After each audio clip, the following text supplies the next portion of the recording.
Broadcasting live from Atlanta. My name is Charlie Maverick, and guess what? It's the MavCast. I'm back.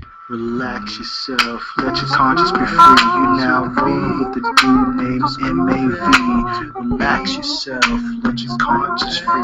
You now rolling with the dude named MAV.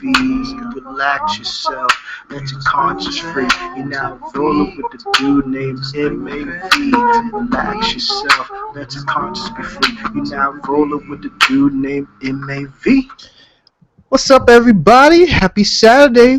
I guess you can see I'm back in my regular seat. I tried out something new last week, and I kind of wanted to go back to how it was before. Now, we had a long week. Some of us had, short weeks because of vacation, trying to beat the heat, trying to do stuff with the kids. But really, we're really trying to enjoy our summer. And the best part of the summers for me is basically trying to find out what news is coming out of what conference. We had WWDC, we had the Kindle Fire stuff from Amazon, the Fire phone, and all that stuff from Amazon last week, and that led the news.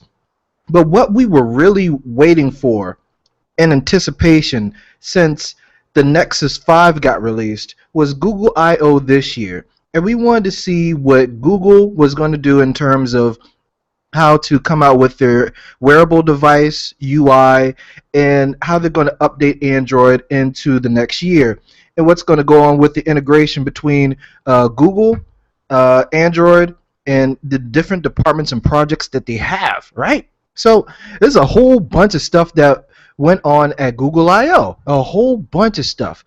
And to be honest with you, it was freaking boring. It was a long, long, long keynote on Wednesday. I'm telling you, over 2 hours, long keynote. It was boring. It was a whole bunch of stuff, nerd stuff, terms that you probably won't use in common conversation, and things that you will never really see from the lower levels. It is a developers conference, and in terms of the nerd level, it did get kind of high, and in terms of the entertainment level, it was kind of low considering the other previous years that Google had with Google I/O.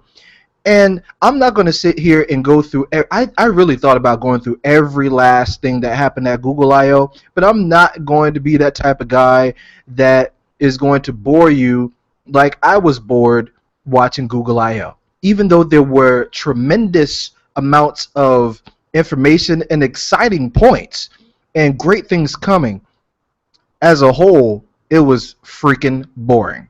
It was. I took a nap a couple of times with my eyes open, just enough consciousness to write down some notes as I watched it. But compared to last year, the year before, and even compared to WWDC from Apple earlier, a couple of months ago or last month, it was boring. I mean, on the consumer level, it's not something that you really were going to sit down and watch. Um, and I think that had a lot to do with the things that they were trying to do with wearables and the whole underlying integration between mobile, Chrome OS, and TV. So and auto. So there was a lot of things that were covered, and holistically, they're really trying to have Android everywhere you go. Your home, your living room, or entertainment system, your phone, your tablet, your Chromebook, your car. They're trying to compete with every aspect of technology that you use today. And we primarily know Google as a advertising and search company. That's what they make them. That is their bread and butter. Bread and butter. I like bread and butter. I kind of want some bread and butter right now. But they make most of their money off of search, and who doesn't use Google? I mean, you can use Bing. I try to use Bing when I'm in like Internet Explorer at work, and to be honest, I know you guys will run into it. It's not as good as Google search. And the voice search is great. the knowledge graph. If you don't know what a knowledge graph is when you, let's say you ask a question like, who is Barack Obama? The answer is that, and right after that, you say, how old is he? Answers that question. Who is he married to? Answers that question. Where was he born at? And it answers that question. It has deep layers of graphing information to where you can really dive deep in your questions, like more of a conversation. So you don't have to keep saying who is Barack Obama. You don't have to keep saying his name. That's awesome. So they're making their cash off of advertisement, selling your data collection and selling it to other companies like other advertising companies. And that is the theme of Facebook, Microsoft, Apple. I mean, they're data mining. That's what they make their money off of. But this developers conference was totally about how Android is going to take over your life, and that is not a bad thing. And I honestly, I'm not really biased anymore in terms of OS adoption. If you are on iOS, you have great things coming with iOS 8. But to be honest with you right now, from what I've heard between WWDC and from what I've heard between Google I/O, there's a whole bunch of exciting things to come in the fall. The competition and the war is going to be on when fall hits. When the Nexus 6 and the iPhone 6 hits, it's going to be on and popping. There's going to be a whole bunch of stuff coming. And if you are a fanboy of Apple, if you're a fanboy of Google, I'm a fanboy of both, but you have to see the competition and innovation coming from these people, and it is amazing what they're doing. All those sci-fi movies that we watched in the past, all those sci-fi movies to where like, I wish we can do that. Oh, that's cool. I wish we can do that. I really want that to happen.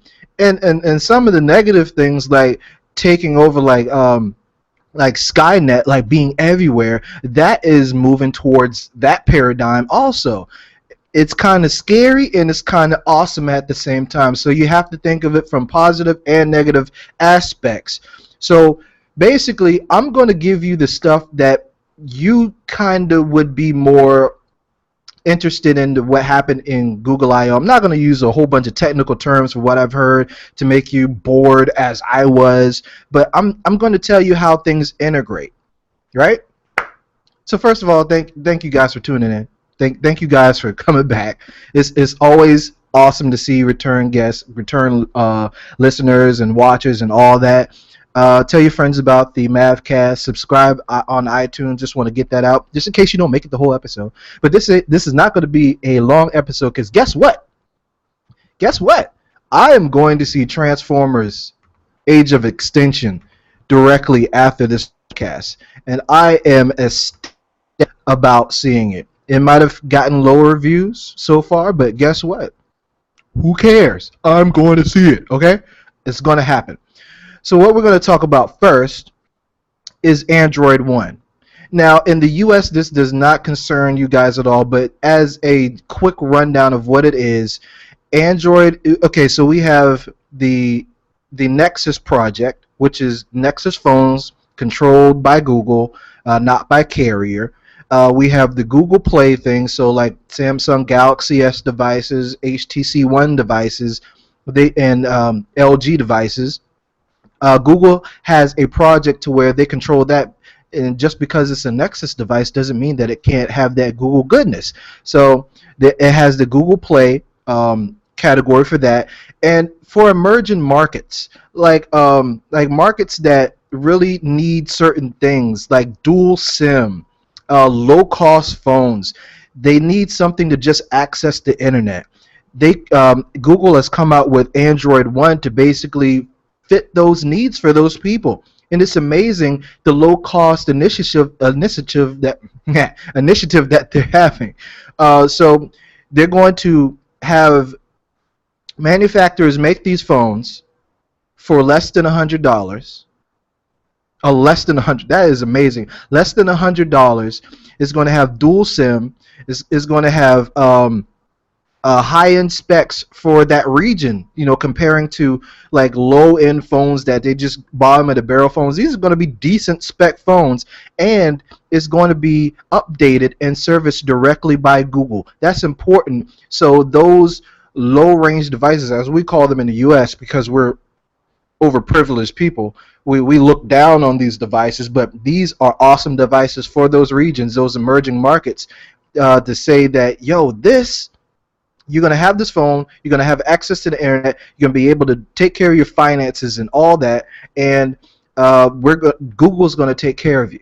Going to make sure you're updated so you can have this phone as long as you can humanly possibly have it. That's awesome. I'm really excited about that.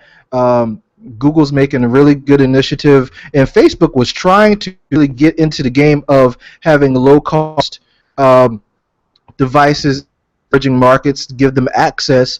And I don't know how far that's really gotten into those emerging markets. Apple is trying to get into emerging markets with the iPhone devices, the lower cost ones, to try to get into there.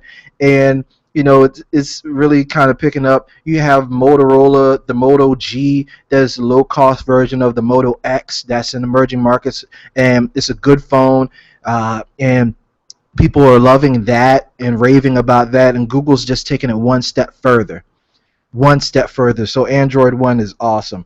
Now, to us in the US and to the premium smartphone users that have access to it, and not to say in those emerging markets that you won't have access to what we're about to talk about, but it might just take longer to get to you. And it might mean a little bit less to you. But go back to the United States and the Americas region and Europe and China. They'll have this too. So Android L. We all were waiting to see what the next version of Android was, right? We all were like, what is it going to be called? Last one was Kit Kat, and we saw Google kind of teeter-totter on whatever they're going to call it, key lime pie. And we thought it was going to be key lime pie for a long time. And when they actually announced it was Kit Kat, and we're like, what? Yeah. So they had that partnership with the company that made Kit Kat, and basically, they had a partnership to name it Kit Kat. And you know what? We forgot about key lime pie. We were mad for a day, but after we went and got some Kit Kat, we were good. So Android L is the new one. New kid on the block. Android L. And they don't really know what the L is going to stand for yet. Maybe they know. I don't know. Licorice? I hate licorice, so I hope it's not licorice. I don't know what else you're going to call it. I'm not a connoisseur of desserts, so I really can't tell you. And maybe they might want to call it lollipop. Lollipop is not really a dessert. Kit Kat wasn't really a dessert either, but it's sweet and it's candy, so whatever. I guess you can eat it for dessert. I just eat it for a snack, whatever. Sometimes I even go so far as to eat it for breakfast. Judge me not, and ye shall not be judged. I'm just saying. You need some sweets. You need some sugar pickup. Hey, we eat sweet breakfast all the time. So guess what? I don't care what you think. All right. So I don't know what the name is going to be. A lot of speculation so far, and it's not been confirmed. So we're waiting on that. But Android L, I'm excited about Android L. If you use the current version of Android, which is Kit Kat, there is great things to come. And we saw from WWDC that iOS 8 is going to have some great changes coming to it. So we saw from iOS 6 to 7 that they did a lot of overhauling things in terms of the UI. It made it more Android-like and more pretty and more intuitive. Not at first, but it was more intuitive later on, as you saw. But going to Android, the old criticism was it's not pretty, it's not elegant, it's not smooth. And over time, we have seen that each year, Android gets more elegant. Now, after Android L hits, and I've seen the previews of Android L, it looks beautiful. It looks beautiful. And the argument now is it going to be more beautiful aesthetically and functionality-wise than iOS 8? So there's that competition for the fall that we've been looking for. which one is going to look better. It's not which one functions better. It was always with iOS. They had more apps. You can more people were adopting it. Android was amateur kind of OS. It was the low grade, the bottom of the barrel. It was the guys, the tech nerds, but it wasn't elegant. It wasn't stylish. If you were a serious business person or a celebrity, why would you have that? It's not going to last. But each year we see Android get more elegant. And I want you guys to at least look at some part of the actual to see, or if you can go on the internet and see some previews of Android L, because Android L is freaking awesome. So the big thing about Android L is material design is what they're calling it. So material design is making things more lifelike. For you tech nerds out there that are listening and watching to the show, you might remember skeuomorphism, which was a whole ideology and design aesthetic that was implemented into years and years of iOS, and it kind of stopped on its head with iOS 7. So skeuomorphism was something that it would made the objects and icons on the screen look more lifelike. So Android is taking it one step further and not having the gimmicky thing to make it more lifelike. It's making it more lifelike on layers. So on laying on top of things. It's not 3D. It's not parallax, but it makes it seem more natural feeling. Like if you're going through your notifications, and if you're scrolling through, things pull apart in space like it would in real life. Things lay on top of each other like they should. If you're going through your pages and everything with your actionable items, it's going to be more lifelike as to where you can scroll through them. Like if I have a whole bunch of piece of paper and I'm scrolling through it, you know the papers are on top of each other, so you can basically tell that you're scrolling, and it feels like you're really doing it. So some could say it's a gimmick, some could say it's freaking awesome. I'm kind of in the middle. I mean, it's useful, but it's not something that I'm going to have a wet dream over. I'm just saying. But it is really nice to where it's going to change Android forever. Really, it's going to change Android forever. The design that they're thinking of, the thought that they're putting into this is more like Apple and in Jimmy Iovine, not Jimmy Iovine, Johnny Ive. I'm sorry. Apple fanboys are going to kill me. So it's more like a Johnny Ive kind of thing.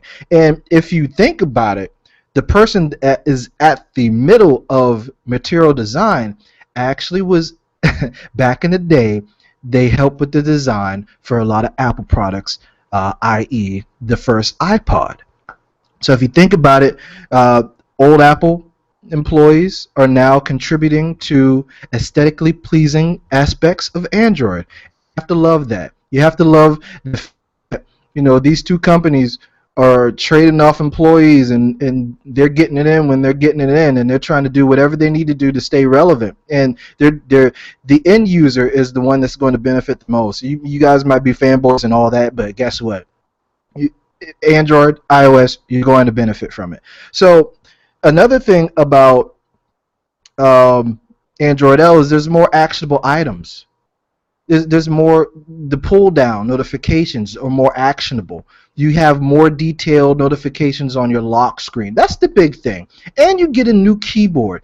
You get a new looking keyboard. It's not the dry looking keyboard. It has more color. It has more depth. It has more functionality. And it's really, really nice. It gives you more access. I would say if you have used one of the third-party launchers, to overlay over your home screen or whatnot, you'll find that there is a more of a Google Now aspect to it, to the entire UI with Android L. And love it or hate it, that's where they're going with it. They're making everything kind of integrate with Google Now. And remember I said at the beginning that Google is a search and advertising company. The entire the constant in everything that was announced is things are going to stem from Google Now. That basically. So if you haven't used Google Now, get used to using Google Now, and you will be very, very happy if you like it. That is, you'll be very happy to where you'll have it everywhere.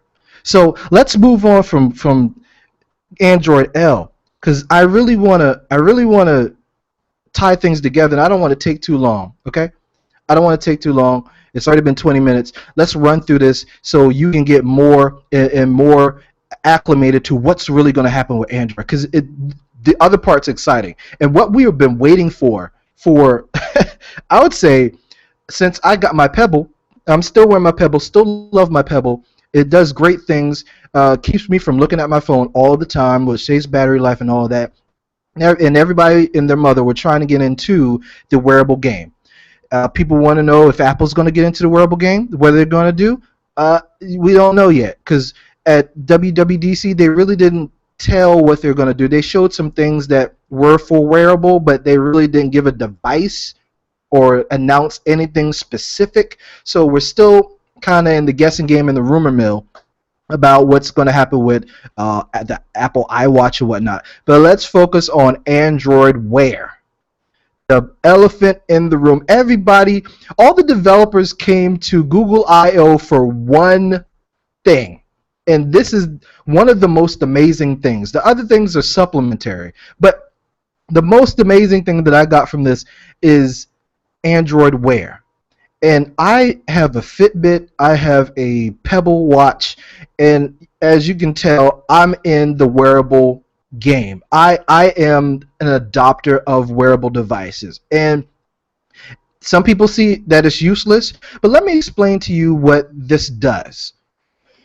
First, Android Wear is a interface that is specifically for watches, for smartwatches.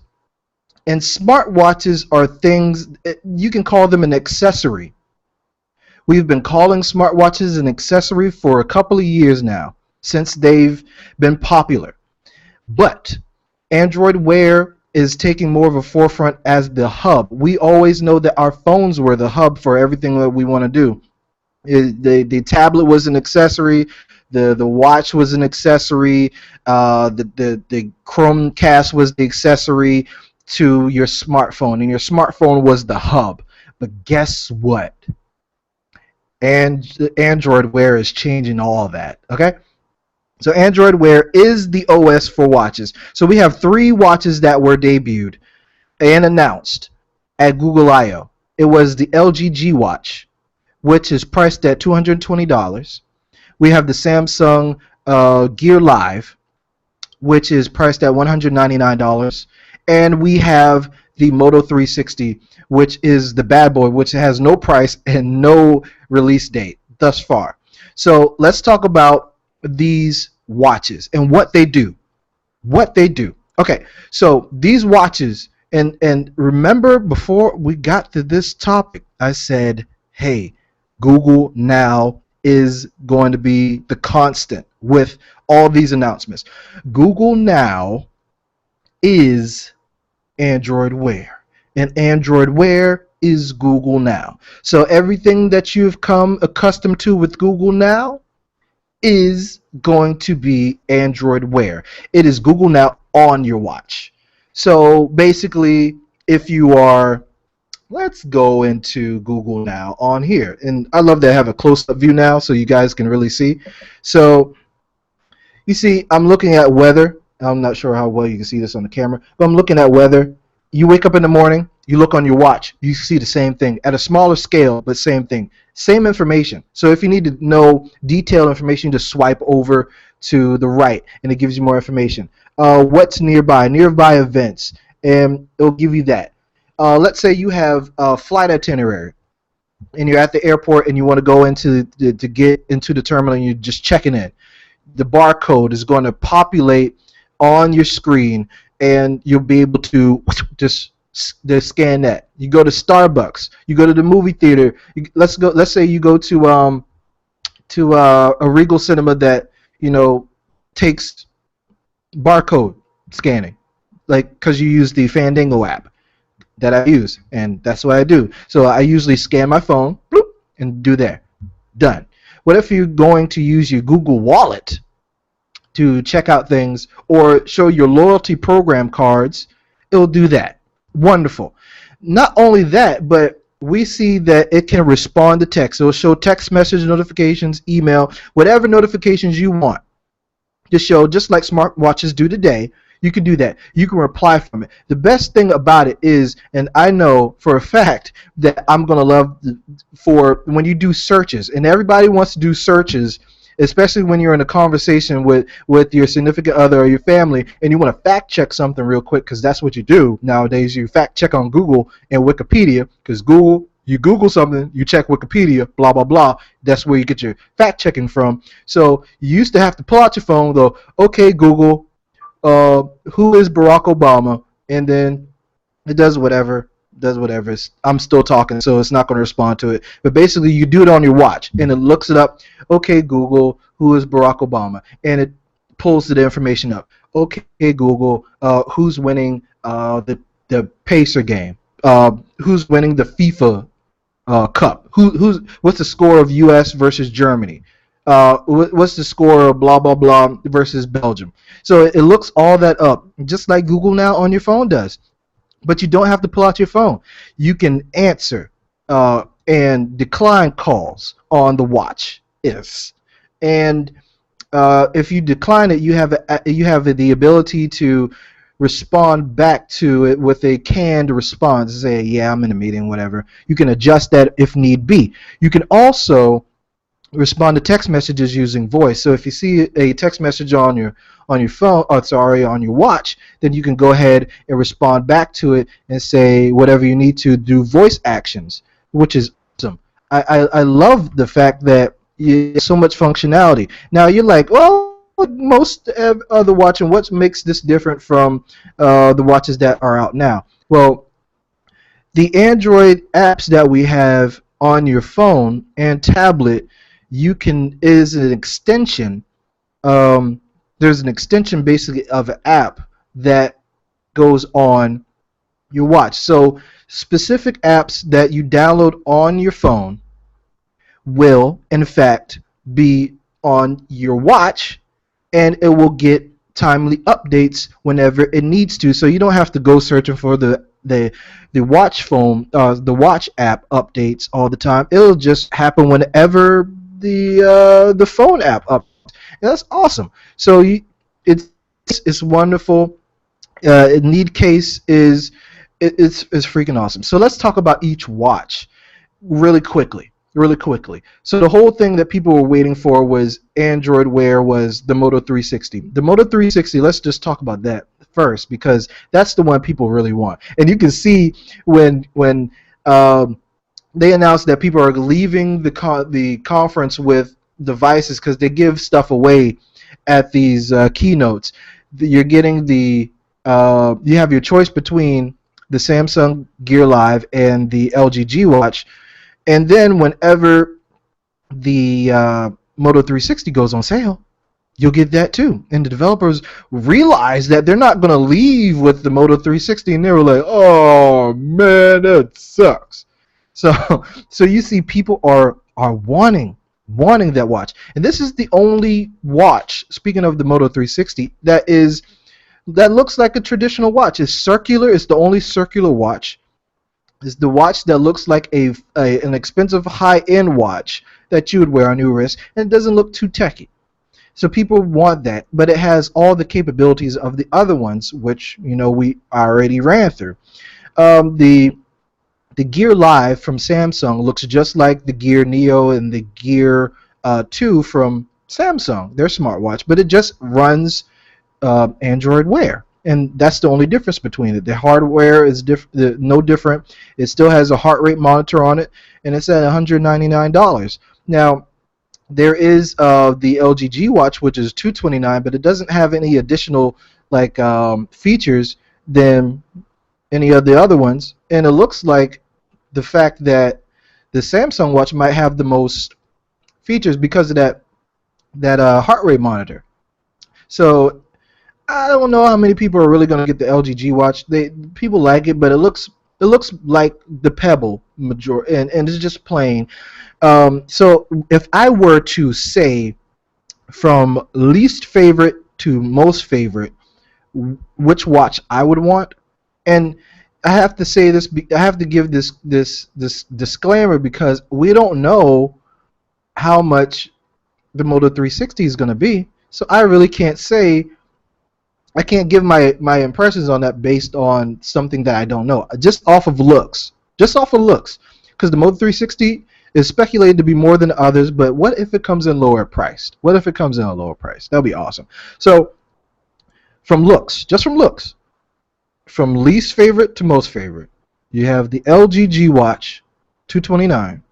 You have the Samsung Gear Live 199, and the question mark price of the Moto 360. That's just how it is.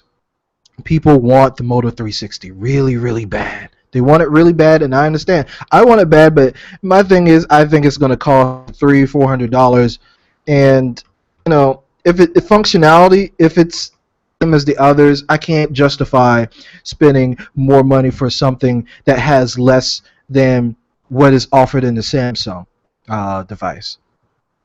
So tying it all together, basically, and we're done with Android Wear. So and that was the most anticipated thing. But the cooler things, I think, holistically, are Android Auto, and we have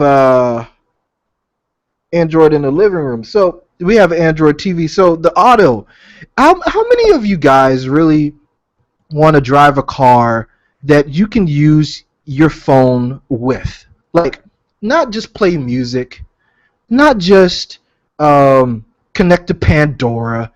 How many guys have a navigational system in your car and you really wish it was like Google Maps on your phone? Like, tells you which lane you need to be in on turn, and basically looking up where you need to go. Like, you ask the question, where is the nearest Starbucks? Or how many guys travel and you don't want to pull out your phone, or you don't want to press buttons on or stop, because you have to stop in safe mode with the navigation. You don't want to have to press buttons and see where the closest gas station is.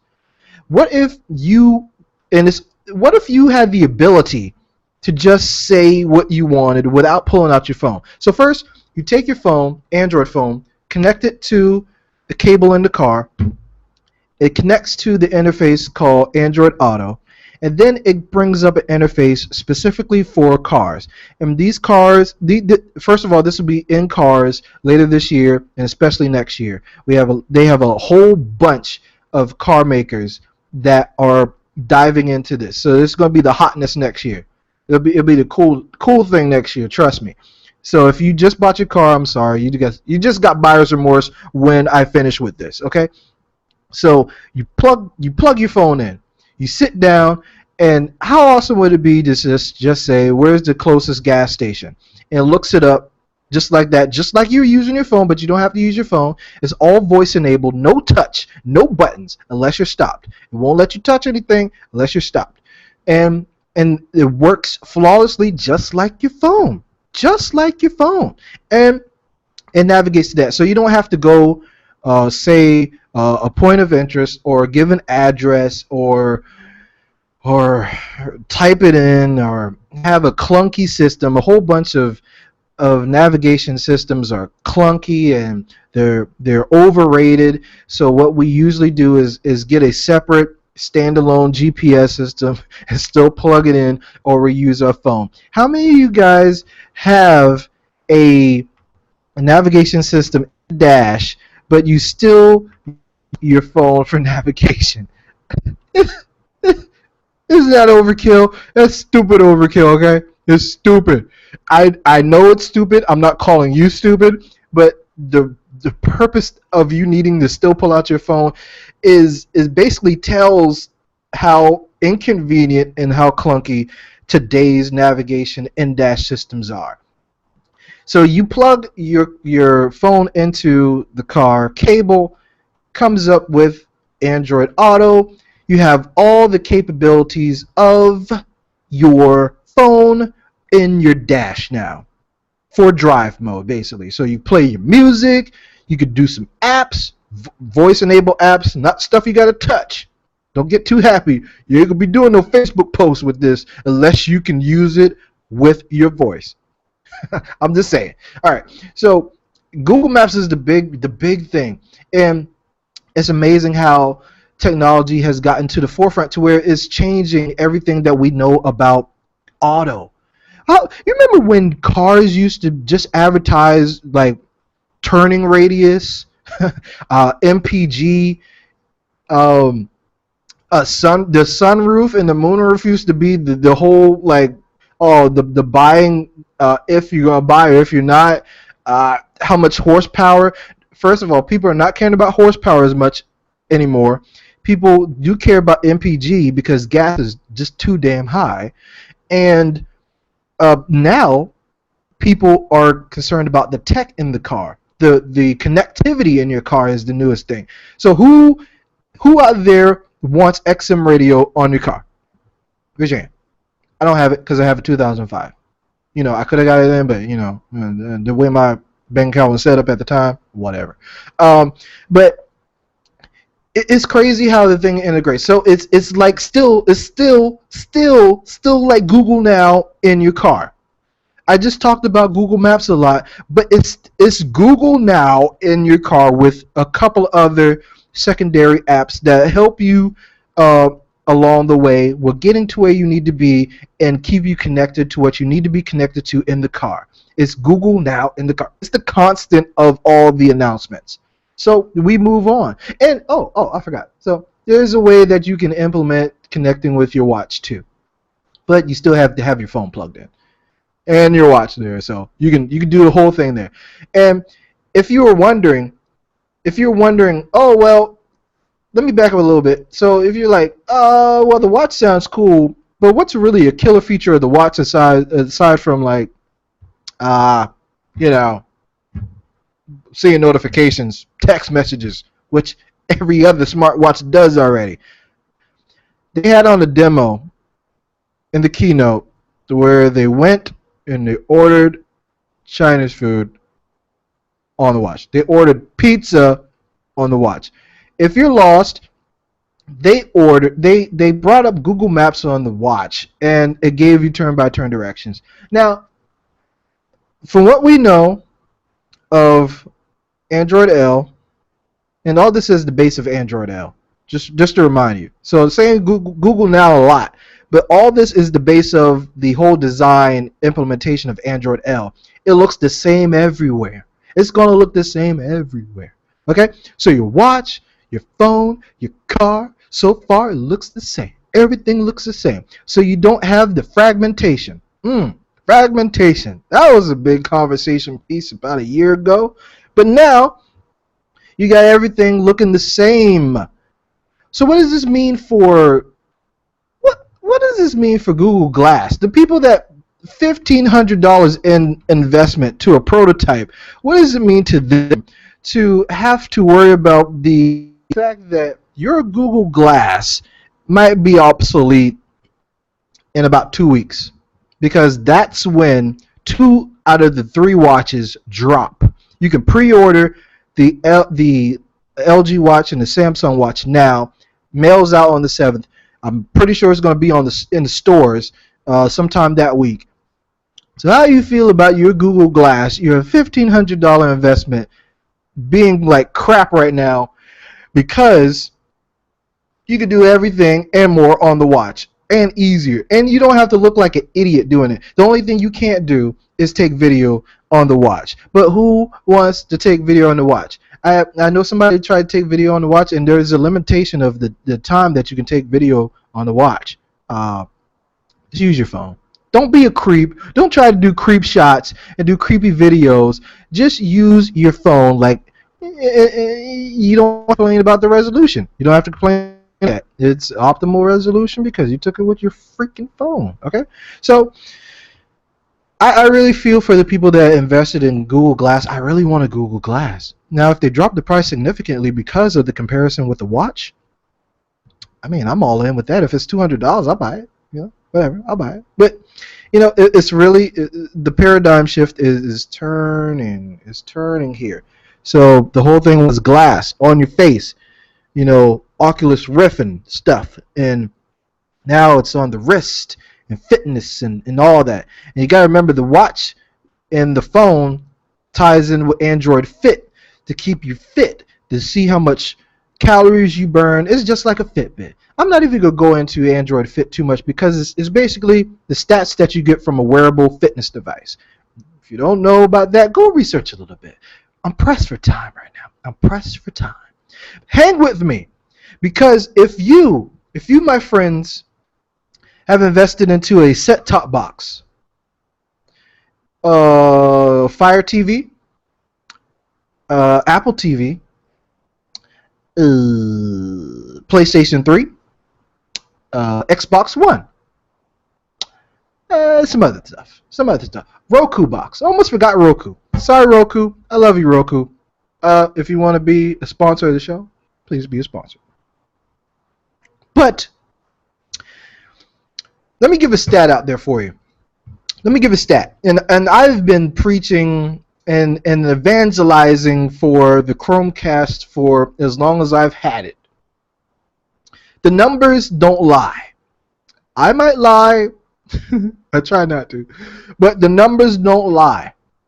The numbers say that the Chromecast has outsold every other streaming box all together. Let me say it again, because I didn't believe it when I heard it.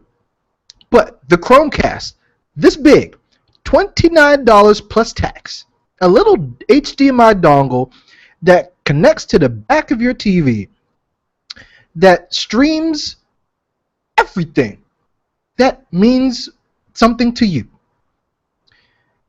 has outsold, for good reason, has outsold the Roku box, the Apple TV, the Fire TV, all together, and is the #1 selling product on Amazon right now. That's big. To take that with a step further, what they want to do with Android L is they want to have the ability to stream anything on your phone. So you see people connect their laptops to projectors when you're in a meeting. You of course you've seen it before. And people want to show stuff or do things, or there's a guy at work that uses his iPad to do presentations with WebExes, and it's amazing. And people were like, he came to me one day, he was like, how do I do this with a Chromecast? Right now, yeah, you can't do it. But hey, this will bring it to the forefront. Cableless. You don't have to have any cables. He has to use a cable still. But guess what? This says wireless, flawless. If you have an Android device and you want to show several on your screen, so you bring up WebEx on your screen, you have it there, you show it, boom, it's on the Chromecast streaming device, and it's amazing. Everybody's buying into the Chromecast. We were waiting for HBO Go to buy in, and they bought in, and they were like, well, let's do it. Everybody, come on. Everybody, there's no reason why you shouldn't have a Chromecast app. There's no reason why you shouldn't be out there just doing, like, it's amazing. It's amazing. I use that Chromecast a lot. Every day, as a matter of fact. It's great for streaming music, streaming Pandora. I want to stream some Pandora. Let's go in. You want to stream some YouTube, Netflix, all that stuff, man. So the thing that they wanted to expand upon it with is they wanted to have Android in the TV, and we've seen Android, other implementations of Android on the set-top box, and the first success they had was the Chromecast. To be honest, the Cube, that Cube device that looked like an orb, failed. The Logitech boxes that they had, the Sony boxes, Samsung boxes, the set-top boxes, and the Stream Android and stuff failed. But they learned from their mistakes at least. They got better each year, and now don't worry about the set-top box. Don't worry about that. Hey, if you're in the market for a new TV for Super Bowl and you're gonna wait till the end of the year, and you're gonna wait till next year, 2015 and on, you're gonna see Samsung, of course, LG, of course, and major TV manufacturers have Android TV implemented into the TV's software. So it makes it, and a lot of people bought a smart TV, but you haven't, your smart TV is not that smart. Remember feature phones? And when we had feature phones before smartphones, we were like, man, this is awesome. I can do this. This is really smart. It's going to make your smart TV look like a feature TV. And that I'm guaranteeing you that's going to be the category after Apple has come out with their version of Android TV to be placed on the software of the TVs itself and not have to have something else connected. But I'm sure that they're gonna say that those TV that are preloaded with apps that you currently have now are going to be feature TVs, not smart TVs. I'm guaranteeing you that is going to be the advertising type of thing that they're going to put into the difference between it. What is the selling point of that? Well, you have a feature TV now that plays Netflix. What doesn't play Netflix, man? You know, but you have this Android that you can play games. You can watch all this stuff, and you don't need a separate box. And the main thing about these smart TVs now is how they get upgraded, how they get updated with the software. It's a hodgepodge. It's a hodgepodge. You have a version of Netflix on your smart TV probably now that's like 3 versions, 4 versions too old.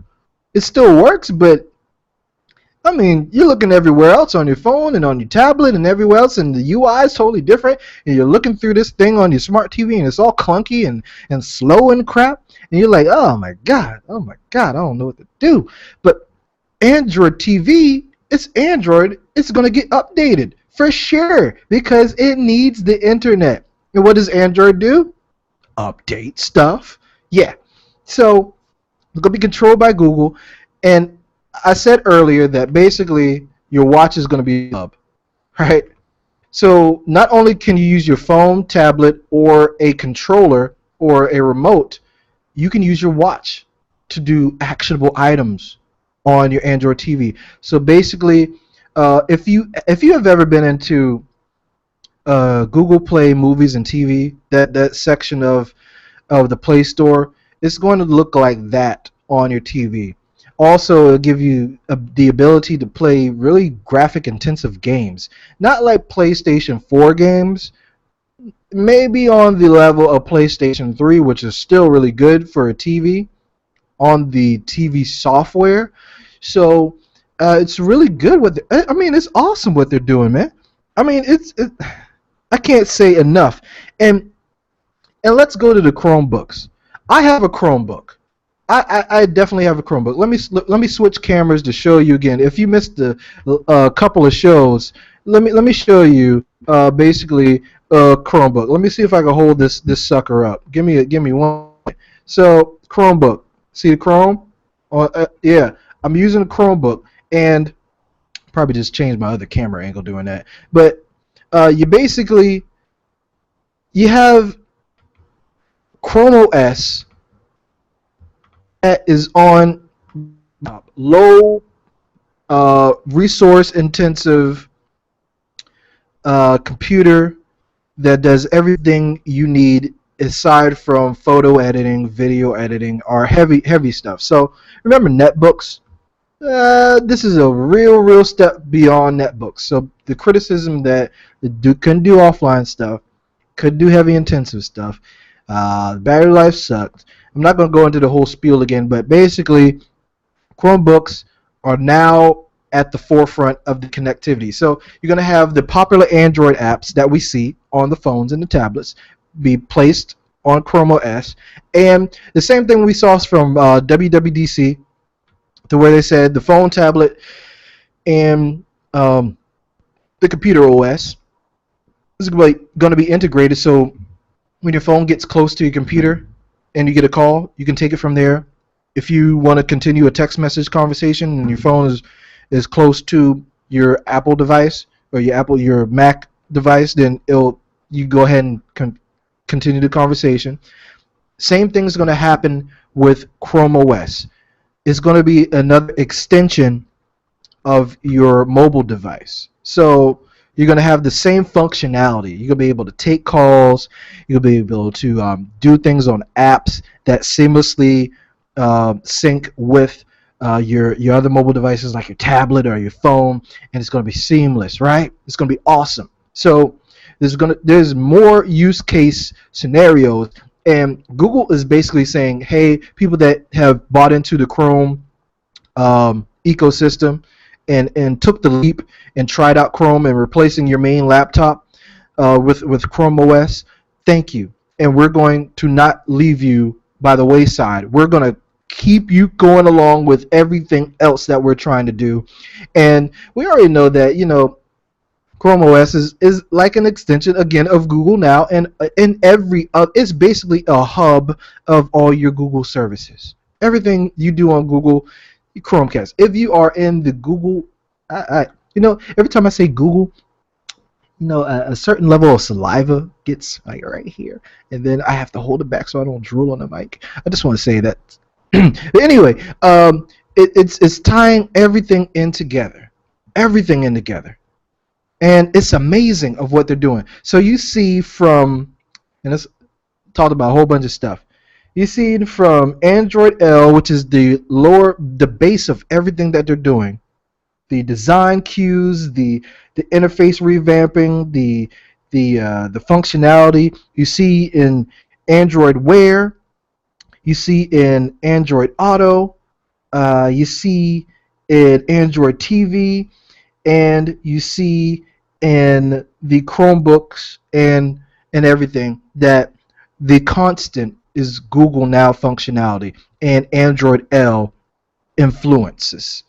So I hope that I've made them more interesting, to you than sitting through that 2.5 hour keynote. I've listened to a lot of keynotes. I watched a lot of keynotes in my day to keep up with tech news, dude. I gotta tell you, and I just want to say I never really want to bash any other podcast out there, but every podcast that I listened to that covered this thing has been almost as equal as boring.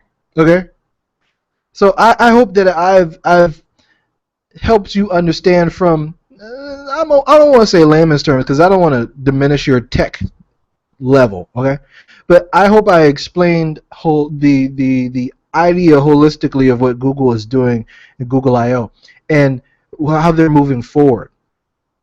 And I'm really excited.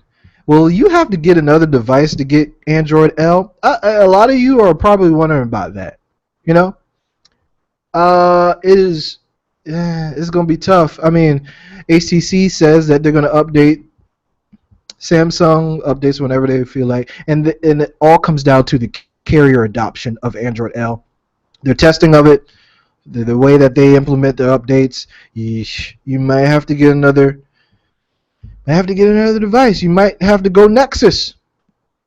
I mean, but a lot of this stuff, to be honest with you, aside from the phone and not having Android L on your phone, a lot of this stuff is able to be used with your phone if you're on Android 4.3 and up. So you can use your watch. If you go out and get the Android Wear watch, you can use the watch with any device that's on 4.3 and up. I mean, that was a long time ago. So if you have a phone that's on 4.2, you probably need to upgrade anyway because some stuff you can't do. Using the TV integration, you can still. I mean, you don't have to be on Android L to do that. The auto, you don't have to be on Android L to do that. Is really suggested that you are, so it could be a seamless transition from your phone to the Android Auto, but you don't have to be. So, I mean, it is what it is. It's another reason to upgrade, and Apple's always giving you a reason to get another iPhone. So why can't Google give you another reason? Here's the things that we didn't see, really quick. Things that we didn't see. I'm wrapping up.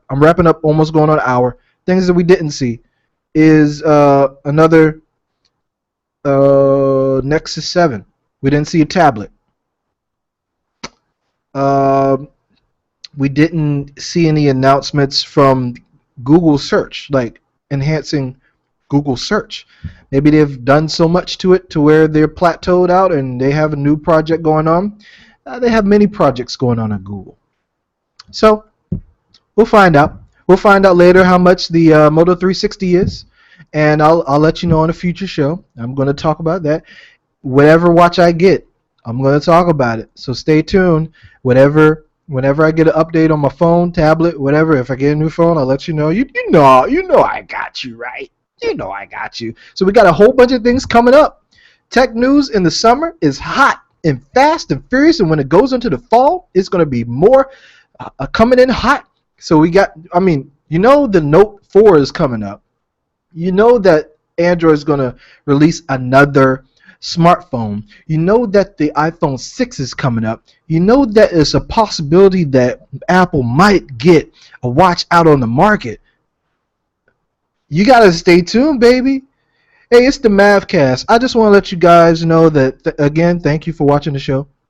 Subscribe to the blog, themavcast.blogspot.com, the Living Room Productions blog at livingroomproductions.blogspot.com. If you're on the Google Plus, make sure that you join the community at the Living Room Productions podcast channel. Make sure you follow me on Facebook, facebook.com/the MavCast, Twitter at the MavCast. Find me on Instagram. I'm posting a whole bunch of Kermit stuff, but that's none of my business. I'll just say. So you guys continue to listen. Make sure, if you're in the community, make sure, hey, you watch the summer blockbuster review from Harry Ezel and Richard Brown tomorrow. They're going to be talking about Transformers. And speaking of Transformers, Age of Extinction, I'm going to get up on some 3D IMAX in about an hour from now. So if you ain't, you better, so you can watch that. You know what I'm saying? Because I'm going to be watching. Because I'm going to be like, I was ready. I hope I didn't bury the lead right there. Okay. All right. So you guys have a great weekend. You'll know when another show is about to happen because I'll send out an invite. I don't want to schedule in. Nothing happens next week. My parents are coming in next week, so you might not see me. So I'm going to have fun. Have a great 4th of July if you don't see me next week. So be blessed. And if you have baby mama drama, please don't go in the store, leave her in the car, and take the keys. She might die of heat exhaustion in the car. And you know what? That's not a really good way to get out of child support. Okay? Do something better. Okay? Do something better. All right? Take it to the beach. Take it to the water park. Take the kid to the water park. Take your kid to a water park. Okay? Take your baby to a water park or Chuck E. Cheese. That's all I'm asking. This summer. All right. Peace.